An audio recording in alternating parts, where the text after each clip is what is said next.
Hey guys, welcome back to the PX3 channel. Shannon here, one of the One Piece players, and today we have a Kuro list. But before we get into it, I would like to give a shout out to our sponsors, Beyond Odyssey and Eternal Magic. Okay, so we have got Kuro here.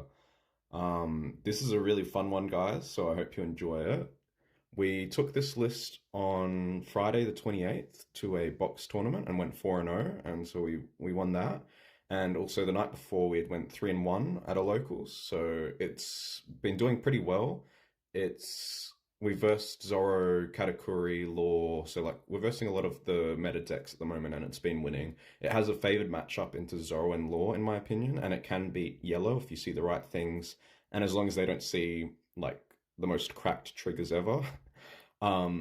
And I think Kuro's really found a way in with Whitebeard, the 9 cost Whitebeard deck leaving. So it's definitely become much more viable.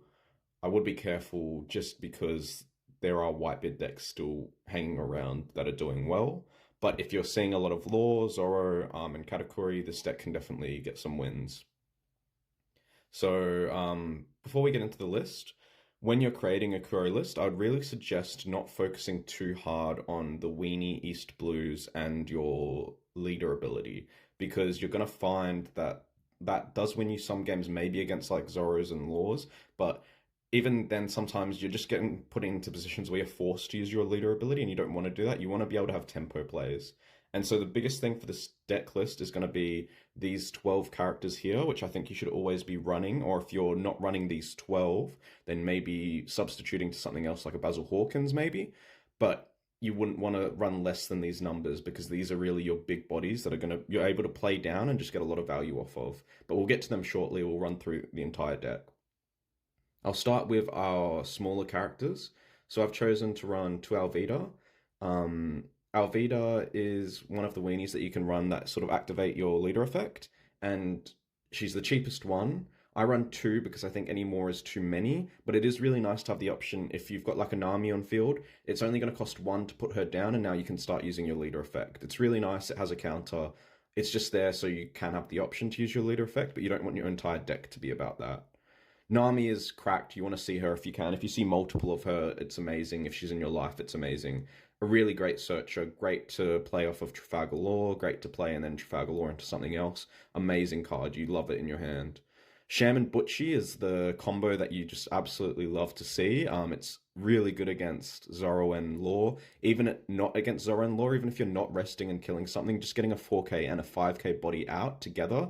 If you don't know what they do, Sham brings Butch out, and Sham rests a 2 cost, and Butchie kills a 2 cost. So you can get a 4K body, a 5K body, and kill a 2 cost, even if it's active, for 3 Don. And even if you're not getting the kill effect, the three Don to then get a 4K body and a 5K body is just it's crippling. Like it's so good. And it's searchable off Nami. You do need the 2 pieces, so it can be very hard to find. You're not going to get it consistently. But if you've got a Sham in hand, maybe you're going second, you play Nami first turn and you see a Butchie, then you've got your play. So it's really good. It wins you games sometimes just if you see it. And then the next card is Jin. I run three. It definitely could be a four of. It could be less. It just depends what you're running. I run a couple of Kikus, so I think three is enough for me. It's four for a 5K that rests 2 4 costs or less. And it's just amazing. It's really good against like Law. If you go second against Law, get a body, and then play Jin, you're killing 2 characters. And I mean, like, it's just so good to like kill those characters against a Law, or even a Zoro, you can slow them down. Late game against other decks, if they've got like multiple blockers on field, small blockers, you can get rid of them with 1 card. So, and it has counter, so it's a really versatile card. It doesn't ever feel too OP. Like if you're versing yellow and you just play it for 4/5, it's pretty mid, but it's there and it's got a counter. So I think it's really worth playing. It has a lot of versatility.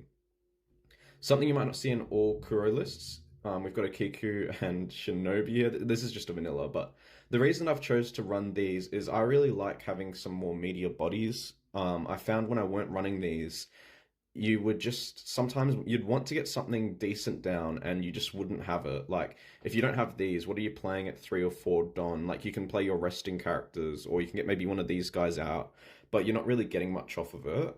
So it is nice there. But the other reason that it's 3 costs and maybe not like a 4 cost is for Trafalgar Law. I really like being able to play a Nami down or play a Sham down. Maybe you attack with them and then you Trafalgar Law into one of these and you just get so ahead off of it. So if you're going first and maybe you hit Nami, you don't have a 3 cost, maybe you draw it next turn, or maybe you don't think it's worth playing the 3 cost yet, you could play, or maybe you play Sham to rest something, kill it, and then the next turn you can switch out to one of these 5k bodies. It's really nice with Law. And you can do it late game as well. Like late game, you can search with Nami and then put her back into hand and get one of your 3 costs out. I think it's really, really valuable. And I love Okiku, so I wanted to play more Okiku, but you've got so many dead cards that it's not worth it running too many more. But I think 2 is a good number, and I think why Okiku is so good is you've got so much resting already that you can just you can even get more and just absolutely cripple your opponent with hand size. Just keep killing all their characters and never attack their life for the start of the game. And then the other reason why it's so good is with Don Krieg's effect, where he can kill a 4 cost that's rested. If they've got one 4 cost that's rested and one that's active, you can put one Don under a Kiku attack, and then so if you're at 7 Don total, then you can play your Krieg for 6 and kill the two 4 costs, which is really, really good. Being able to just for one Don extra get rid of another 4 cost because you've got a Kiku on field, where you wouldn't be able to do that. None of these other cards are that cheap for their resting ability, so Ikuku really does sometimes help you out. And it's a really nice card, 3/5 at worst. But these are definitely cards you don't have to run, but they're what I chose to run. Now we get to the 12 cards. I was playing around with lowering these numbers, but I think you have to run these 12. If not, you could maybe cut a couple for like Basil Hawkins if you're seeing a lot more Whitebeard, less black that can just get rid of it. Like maybe more Law. I could see something like Basil Hawkins or maybe another mid-ranged character doing well there. But I think that these really are really, really good. And the reason they're good is they all get value the turn you play them. So if you play Trafalgar Law, number one, he's a blocker, but even if they kill him before you get to block, he's had an on-play effect where he's been able to swap something out, whether that's Nami you've gotten to replay, or maybe you had Nami and you've played it into something else.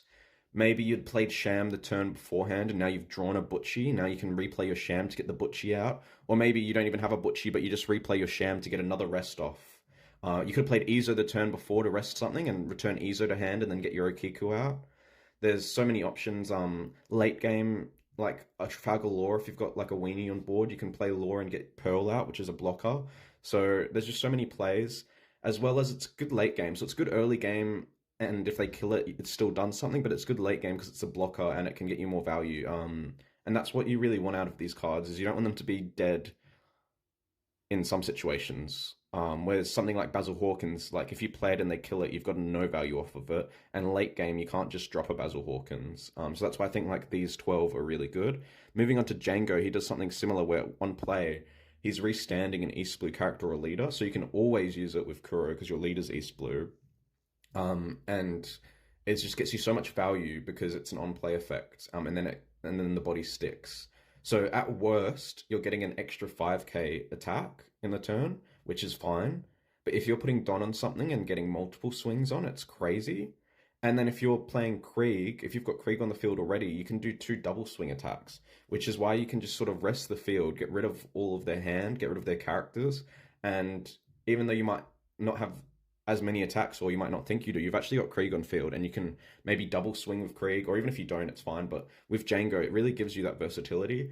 And late game, you can always get value out of it. It's a 5/6 body that has no counter, but you can always get value out of it late game, being able to give your leader 2 swings for like 2 10s, or you can do the 777 play where if you've got as long as you've got one of the weenie on play, you put 2 on your leader, you attack for 7, play Django, attack for 7, then rest your Django and the weenie with your leader ability to do another 7, where you've done 3 7s just off having that one card and one card on field. And then we'll move on to Krieg. So Krieg, I was thinking of cutting him because sometimes he just feels so dead in hand. But I think you need 4. The amount of games I've won just off having Krieg on field. And honestly, people start removing Krieg. Like they'll do whatever they can to get rid of him. And if you just drop a second one afterwards, they like put all this effort into removing him, and then you just drop another one. So I think four is the right number. Krieg is really good. He kills up to two four costs that are rested. You have to throw a card for it, and then he sits on field as a 7k with double attack. As long as you put one Don under him, which you're going to be doing anyway because you want him to be a high number so that the double attack can be a threat. And it's just such a strong card because it has an on-play effect as well as having such a strong effect on field. And you don't even actually have to use the on-play effect. You can just play him as is, as a body, if they don't have anything, and it's still a great body. And even when they have a rested four cost, sometimes I don't go straight for the ability. Sometimes I will just start swinging, like if it's a 5k character, you just start swinging 5ks at it. Like against yellow, you can start, if they've got one, like if they've got two, then go for the ability because it's value. But if they've got one four cost 5k, you can just start swinging 5ks at their 5k. And now they're put in the position of, I have to let this go for real cheap, or I'm countering and then it's going to get killed anyway by Krieg. So it's kind of a lose-lose for them. Whereas if you kill it and then attack their face, they could then like choose to take it and keep their hand healthy. But you can keep attacking them for low. And then if they do let it die because they're scared of Krieg, you can play Krieg without discarding a card.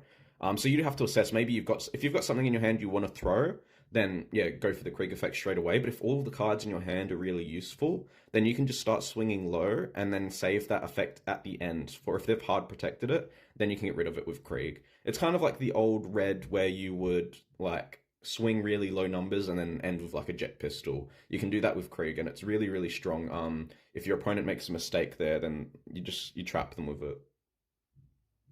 We can then look at our defensive cards. So you've got the four Pearl, which is also a weenie. It's really good for your leader effect. It's searchable by Nami. It's a 2/2/1 blocker. It's a really good card in this deck. Obviously, you need four. And I mean, you can play it off lore. You can play it at 2 Don. You don't have a lot of 2 cost characters in this deck, so if you go second, it's not bad. Lots of Zoros aren't running Vistas anymore, so you can get away with it, but it's a little bit dangerous. It depends on what Zoro they are. Lore is running a lot more Nico Robin, so you can actually get away with playing it at 2 Don, and then if you have a way of killing the Nico Robin next turn, or it's a little bit dangerous, but it's still a play there. It's up to you. And against decks like Yellow, you can always play something at 2, and it's just value because they're not getting rid of it. It's there, and it's always good late game. The amount of games I've won just by playing multiple Pearls late game, with like a blocker lore or something is really good. We've then got our 2K sets. So I've chosen Chopper, Izo, and Hachan, and these are for sure the ones you want to run. You don't want to run different 2Ks. So Hachan, he gets played off trigger and is East Blue, so it's just a cracked 2K. So you play that for sure. Izo rests a card. Is a 3/3 body, can be played by lore, can be played and then lore turn that into something else. Really cracked 2K. Everyone knows Izo's good. And Chopper as well. I think you have to play Chopper over other 2Ks because he can also rest and is also a play at 2 Don. So this card is really good against the lore matchup. If you're going second, you can play this at 2. And then if you're at like 4 Don and maybe you've got a Sham, you could put one under Chopper, play Sham, rest something, attack that thing with Chopper, resting something else, and then attack that thing with your leader. So you've killed 2 things on their board when they're going first, which means they're not going to be able to play their shambles at 5 Don because you've killed like 2 characters already. It's like going to be really hard for them. And if they do play Nico Robin at 3 and you kill the one other card they played at 1 Don, so even if they Nico Robin like your Chopper or something, they've spent too much Don at 3 and then you've killed the 1 cost that they're still not going to be able to shambles at 5 most likely. And you can do a similar thing with Izo. You don't even need Sham. Like Chopper and Izo, it's a little bit rough using both of your 2K counters for a play, but if you're like really, really heavy 2K counters, you can do that and it's still good. Especially if you've got lore, because you can always bring maybe the Izo back to hand as a 2K. So I think these are really important that you run these 2Ks. We've got, how many? We've got 11 at the moment, I think. You could run more, you could run less. I think it's a good number. Yeah, I would just play. I don't think it's going to matter too much. I think I would run somewhere between 10 and 12, though. I've liked the number of 11. Because I've liked having, when you have things like Alvida on board and Pearl, it sort of feels alright anyway, because sometimes they're swinging into them. The last defensive card is Punk Gibson. Punk Gibson is cracked in this deck. It's a really, really good card. I would like to run more. However, we've got so many cards that don't have counter already. So you've got these 12 plus the 2 EZO. And although Punk Gibson gives counter, the problem is a lot of times late game, I'm finding I'm just tapped out and I don't have Don to spend. So if I'm playing a Django or a Law, or like, well, let's look at Django. To get lots of value off of him, you need to put Don on something and then play him. So if I'm maybe putting minimum, like if I'm at 10 Don, I'm minimum putting like 3 Don on something and playing Django and leaving 2 Don left over. So if I've got one Punk Gibson, that's perfect. If I have two, then that's too much because now I've got it's an extra card that doesn't have counter. And you've got Pearl, so if you really need to play defensive card that turn, you can always play Pearl. Obviously, it's not great against some decks like Zoro, like Punk Gibson is way better. But I think because we run the Okiku and the 12 non-counter cards, I don't want to be forced to leave Don open for Punk Gibson. I would rather be able to use that Don with a Django attack, or maybe play a Law and a Nami, or use your leader ability. You've got so many different ways you can use your Don. I don't think you want to be restricted by having to leave Don open for your event. But I mean, if you run more Punk Gibsons, it's not bad. I think it's good. It's a really, really, really good card. And that is pretty much the deck. But yeah, like I was saying, you have a favored matchup into Zoro and Law, in my opinion, because you can just control all their small characters. And then Don Krieg gets you value as a tempo play. You can kill theirs and get him down. And then he sticks on board as a double attack, as well as your Django being able to reset your leader. And also, yeah, the other big tip that I might have mentioned at the start was please don't go into it focusing on leader ability. Focus on characters and then just have your leader ability there as a side option. You definitely will use it and it'll definitely come up, but don't be focusing on it. Focus on your characters, and then when the opportunity arises for your leader ability, use it. You have to be smart with the resting. If you don't know what it is, it's you pay 3, rest 2 of your East Blue characters, and your leader will restand, and you get to rest a 5 cost. So it's really good, but you have to keep in mind of something like if you attack, similar to Lucci, you'll get the restand and the rest, but if they've got one blocker, they might just block the first attack with your leader, so you have to be crafty and not commit too much to it, potentially. And also, you can just use his leader ability to rest sometimes. There might be some situations where you want to rest a 5 cost or less, and that'll be really good for you. So there's a lot of options that you have, and I think it's more just getting your good characters out and sort of punishing them and just putting the pressure on. Attack with Trafalgar Law if you have the ability to. You've got to get cards out of their hand, but sometimes leave them active if you've got small guys that you want to protect and they don't have a lot of attacks. But yeah, it's really about sort of just controlling that board. They might be at a high life total, but hopefully you get Krieg down. If you don't have Krieg, I mean, you should be able to get him. You can search him, and you've got 4 of him in your deck. You should be able to get Krieg down. But even if you don't, you've got Django to give you double attacks, and your leader has double attacks. Hopefully you run them out of cards. Once they're low on cards, you can just start double attacking them, and then they're in a position of they're literally going to go down to 0 cards to dodge the double attack, or they're going to just start losing life and getting really close to lethal.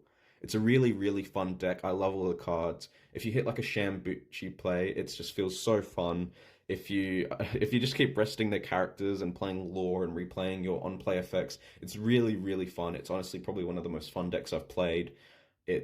I would really suggest giving it a go. Just be careful of the sort of hybrid white bid decks that are running around where they've got the Rush Luffy and the 7 cost Ace. It could be a problem where they're sort of going into your guys and they've just got a lot of counter to end off the game with.